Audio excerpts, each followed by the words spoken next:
Oye, ya llegué por ti. Ah, perfecto. Salgo. Salgo en un minutillo. Ya voy Ahorita corriendo. te Va.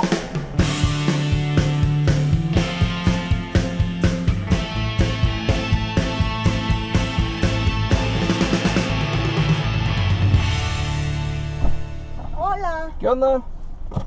¿cómo estás? Bien, ¿y tú? Muy bien. Qué bueno. Ay, qué correr, ¿eh? Y este calor de terror. Sí, está fuertísimo. Ay.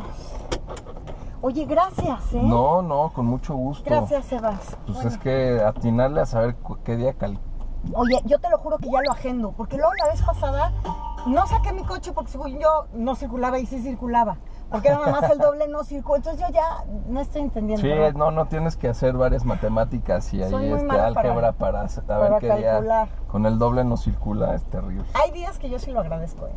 Tú, cuando te subes a tu coche, ¿qué normalmente haces? Prendo bueno, el radio siempre está prendido. ¿Qué? Tengo así como una obsesioncita. Y escuchas Pues depende la hora del día en el que me suba. Porque escucho. Por ejemplo, llevo a mi hija a la escuela a las 6:30 de la mañana. Ujú. La llevo. Y ahí ahora sí que canaleo todos los programas de todos los noticieros de la mañana. Ajá. Ahí le vas moviendo. Ahí vamos canaleando. En fin, y me voy enterando además de las cosas que hacen y dicen muchos de mis colegas cuates, y luego les voy, a unos los tuiteo y a otros les escribo y digo, yo no estoy de acuerdo. Qué ganas de irme a la cabina a discutir. Les vas ahí escribiendo, ¿no? Y les vas diciendo, exacto, lo que acabas de decir está mal. Está mal. Me encanta molestar a Alejandro Villalbazo, que es Cruz Azulino. Okay. Y como el Cruz Azul siempre pierde. Siempre pierde. Yo estoy convencida de que toda la gente que le va al Cruz Azul es masoquista. Tiene un problema que hay que tratar con un profesional porque les gusta sufrir. Sí. Y entonces se vuelven a enojar, pero le siguen yendo. ¿Tú a quién le vas? Bueno, mira, a mí luego me acusan de Villamelón, con un poquito de razón. Ok. Pero originalmente soy Puma. Bien, como debe ser. Soy Puma de corazón desde chavita por la UNAM. Pero luego tuve en el Mundial un acercamiento de muchas índoles, periodística, no es pensar mal, porque con eso de que a los futbolistas todo es válido, yo no de corazón de amplio espectro, ¿verdad? No, justo aquí nadie critica. Pero me acerqué mucho a varios jugadores para hacer programas de historias engarzadas con el Santos. Entonces un buen día voy a hacer una entrevista con Oribe Peralta. Uh-huh. Y esa noche jugaba el Santos. Okay. Y con Osvaldo Sánchez hice 2 entrevistas, esa vez padrísimo. Hola. Y entonces el presidente del Santos, Alejandro Iraragorri, uh-huh, sabía que andaba allá porque iba yo a entrevistar a sus jugadores y entonces me invitan a ver el partido de esa noche y entonces me mandan la playera y yo en la emoción pues que me pongo la playera y que lo tuiteo y bueno, de Villamelón no me bajaron. Órale, pero luego me sentí tan contenta. Entonces bueno, yo creo que ¿sabes qué? Y a lo mejor a mí también me van a criticar mucho, pero yo creo que se vale. Yo no soy tan futbolero, me gusta, pero más bien soy beisbolero. ¿En serio? Sí, me encanta el béisbol. En mi tierra el béisbol es nada. En Tamaulipas, y yo no sé nada de béisbol, ni le entiendo. Oye, pero a ver, tú eres una mujer sumamente inteligente. ¿Cómo acabaste en Ventaneando? Explícame eso, por favor. Eso yo creo que es la pregunta de 1,000,000. Fíjate que yo creo que un tonto nunca hubiera acabado en Ventaneando. Ok, válido. No. Yo no. Te voy a decir por qué. Sí. Porque de entrada fue un programa, o es un programa, pero en aquel momento en el que yo entré, que tenía apenas creo que 2 años de haber salido al aire, yo creo que no cualquiera hubiera podido terminar en Ventaneando, y todas las personas que han pasado por ahí lo tenemos como una época muy dorada de una escuela muy importante, de un programa que fue un parteaguas en la forma de, 1, de hacer televisión, 2, okay, de reportear espectáculos, okay, de poner el dedo en el renglón en el que nadie lo ponía, porque acuérdate que antes de Ventaneando los espectáculos en México todo era bonito, todos eran perfectos, todos cantaban bonito, todos actuaban bien, no había crítica. Bache. Ninguna. Bache, ¿verdad? Que aquí sí estamos, sobre todo en esta delegación Álvaro Obregón. Y pues te digo, pues en la vida yo creo que todo es circunstancial, a donde la circunstancia te va llevando, uh-huh, y que tú vayas tomando las oportunidades que consideras que en ese momento te van bien. Sí, ¿no? y bueno, y lo tomaste y sobre todo para salir en televisión. No, porque yo no ¿No? pensaba salir en televisión. ¿Tú Yo cámaras? entré a Televisión Azteca para estar detrás de cámaras. A mí me Ya. contrató. Yo cuando entré a Televisión Azteca estaba trabajando con Epigmenio Ibarra, Ajá. imagínate, en Argos, en esta Sí, en su superproductora. productora. Claro, y estábamos haciendo Nada Personal. Y yo me encargaba, yo era asistente personal de Epigmenio y además me encargaba de todo lo que era la campaña de prensa. Y ahí estaba yo muy contenta, pero ahí conocí a Pati Chapoy, que en esa época era la directora artística de Televisión Azteca.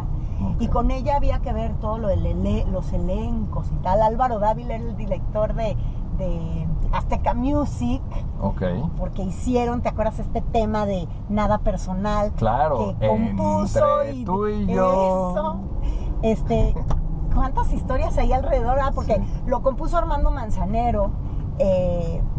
Y entonces Azteca Music como disquera pues atrae como el tema, como la producción, como todo esto. Y entonces ahí yo conocí a Pati y Álvaro. Ahí es cuando está muy fuerte el pleito, ¿no? Ajá. O sea, como que no había Exactamente. muchas paredes que Televisa les había construido y TV Azteca poco a poco las fue tirando. Pues poco a poco pues tuvieron que pasar como muchos años, pero era cuando era muy divertido justamente reportear. Porque corrías atrás de la nota, no la tenías. Claro, no. No la tenías fácil. Las redes, Para no, nada. sí. No, hombre, no olvídate, ni esperanzas de que hubiera, bueno, los celulares eran unos ladrillos. Claro. Todo era diferente, Ajá. y todo era la antigüita y corrías con tu... A mí todavía me tocó correr con mi libretita Sí, y como sí, sí. mafafa musguito. Y entonces, ya íbamos a empezar a hacer eso y yo me embarazo. Estaba yo casada con el papá de mi hija en aquel entonces. Yo me embarazo y le digo a Pati, ¿qué crees? Al mes de haber entrado a trabajar a Televisión Azteca, estoy embarazada.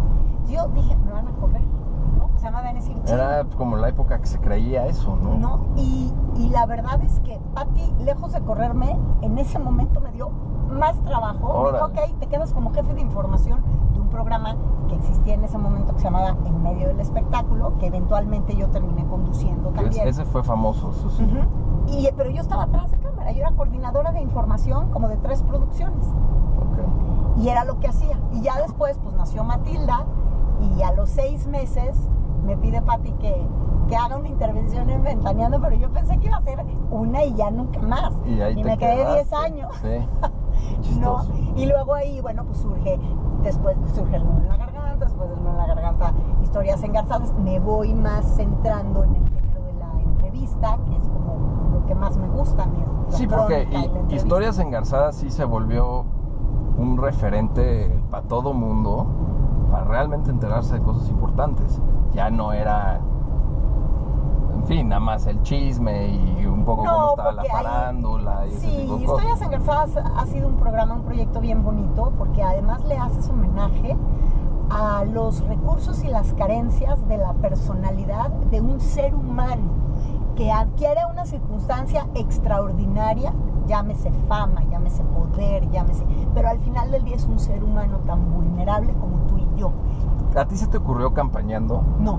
¿No? No, Me no, pareció no. una maravilla, Sí, ¿eh? la verdad es que Digo, fue- ya Sí. yéndome un poquito hacia mis temas más políticos, yo lo veía religiosamente. era muy divertido. Pues era como un ventaneando político. Sí, pero tú tienes mucha idea política. Pues mira, Creciste y crecí viviste ahí. toda Sí, la política. caray, O sea, inevitablemente. tu papá, el Meme Garza, pues, sin duda uno de los mayores referentes de políticos tamaulipecos, pero también que se involucró en la política nacional muy fuerte, sobre todo en el PRI, ¿no? Sí, Y así entonces es. tú lo viviste, Lo o sea, viví. llegas con mucho conocimiento de causa. Eso es muy interesante. Mira, más que conocimiento de política, porque la política siempre, nunca la acabas de conocer, y menos en este país. Digamos que como los ideólogos de muchos Ajá. partidos, los mayores, Sí. todos vienen saliendo del PRI porque era el Claro, sí, no, como no, prácticamente el indudablemente. único. Y yo los conocía desde niñitita, Pues desayunaban en mi casa. Claro. Andaba yo para arriba, o sea, fue como mi cotidianidad de toda una etapa de mi vida. Sí. Entonces, pues de conocer a fondo otras cosas de la personalidad y luego de vivir con un político aprendes lo que puede traer el político en la espalda Claro, cuando hace que no tal es cosa fácil. o tal cosa, Sí. ¿no? a lo que se enfrentan, sus puestas en escena, porque de pronto en gran medida es una puesta en escena. Claro, son grandes actores también. Sí. A mí siempre me decían, ¿qué te divierte más hacer? ¿Los espectáculos o la política? Y yo decía, es que el mayor espectáculo en este país es la política. O sea, ellos dan función todos los días. Todos los días. Cobran de otras formas. ¿Sabes qué? He estado leyéndote mucho en La Razón. Ah, sí, me encanta. Me gusta mucho tus columnas. Esas son crónicas, como historias, Bueno, sí, son cuentitos. Pero muy padre, muy refrescante Gracias. y me gusta. ¿Siempre has escrito? Toda mi vida he escrito, pero no me atreví a publicar.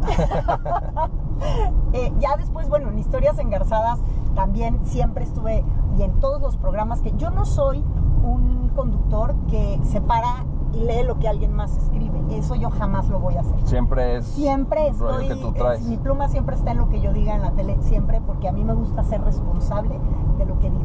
Y bueno, la columna de La Razón, que ha sido un ejercicio padrísimo, me ha permitido ir desde la crónica como del hecho hasta, a partir de la historia de un personaje, generar un editorial sobre un tema, porque me he metido mucho y me gusta. Creo que además es importante que en México hagamos conciencia sobre que somos un país discriminatorio en muchos ámbitos y tenemos que ser ciudadanos mucho más informados para dejar de discriminar tonterías. Claro. ¿No? Está correlacionado con tu columna, pero ¿cómo acabaste siendo productora de teatro? Es que fue una cosa muy chistosa, porque justamente en una columna de La Razón en la que yo toco el tema del suicidio infantil, porque a partir de una investigación que hizo Azteca Noticias, de la cual generó una serie de reportajes que presentaron en 3 entregas en el noticiero de Javier, pues le pido al reportero que lo hizo que me permitiera entrar a su... Me llama muchísimo la atención que se hizo esta investigación a partir de un estudio que hacían los sociólogos de la UNAM, a partir de 200 y pico cartas póstumas, de las cuales muchas eran de chavos menores de 14 años. Entonces, tengo acceso a la carta de una niña de 8 años, que me parece de lo más sobrecogedor que yo he... O sea, ¿cómo te puedes imaginar una niña de 8 años que se quita la vida, no me lo imagino, que deja un escrito? Y entonces me empiezo a meter en el tema y empiezo a ver que es un tema que en México no estamos tocando, y es un tema que por lo menos del año 2000 al 2010, reportado por INEGI, se ha incrementado en un 42% el suicidio infantil. Entonces, creo que en este momento ya estamos empezando a tener focos rojos en nuestras estadísticas y está creciendo. Oye, entre las personas en un rango de entre 14 y 29 años, el suicidio ya es en nuestro país la segunda causa de muerte. Eso, yo creo que es lo más fuerte. El suicidio en el país es la segunda causa de muerte. Eso en ese rango de edad. En ese rango de edad. Pero entonces, a ver, Sebastián, entre los 14 y los 29 años es cuando tú estás tomando tus más importantes decisiones. Por supuesto. ¿Qué quiero estudiar? ¿Qué chavo o qué chava me gusta? O sea, cosas como ¿cómo vas a ir construyendo tu vida? Yo creo que en México la gente tiene que ir más al teatro. Yo también creo. Es una experiencia padrísima. No, yo también creo, además te voy a decir por qué. Porque en México hacemos muy buen teatro. O sea, México tiene un alto nivel de teatro, es muy barato el teatro. O sea, tú compara lo que te cuesta ir a un musical en la Ciudad de México y lo que te cuesta ir a un musical en Nueva York. Bueno, en Nueva York. Y olvídate cuando es un musical que esté sold out, ¿no? Sí, que esté vendido completamente. Claro. Yo creo que sí, en México es algo que tenemos que aprovechar, y creo que es un medio de comunicación que hay que explotar como medio de comunicación. Y bueno, pues es una novedad para mí, no sé, esperemos que nos vaya muy bien. No, sí, ahí estaré el 10 de junio y voy a decirle a todo el mundo que vaya. Sí, ha sido un proceso doloroso porque el tema es muy sobrecogedor. Sí, claro. Sí. El texto es sobrecogedor. Estoy encantada porque regresa Roberto Sosa al teatro después de mucho tiempo de no hacer como una temporada larga, importante en un proyecto grande. Nada más hay un personaje masculino y es Roberto Sosa, que es de los mejores actores Mónica Dion, y tenemos la dirección del maestro Benjamín Can, que es un lujo. Ok. No, pues Entonces estamos, suena perfecto. Está padre, estoy contenta.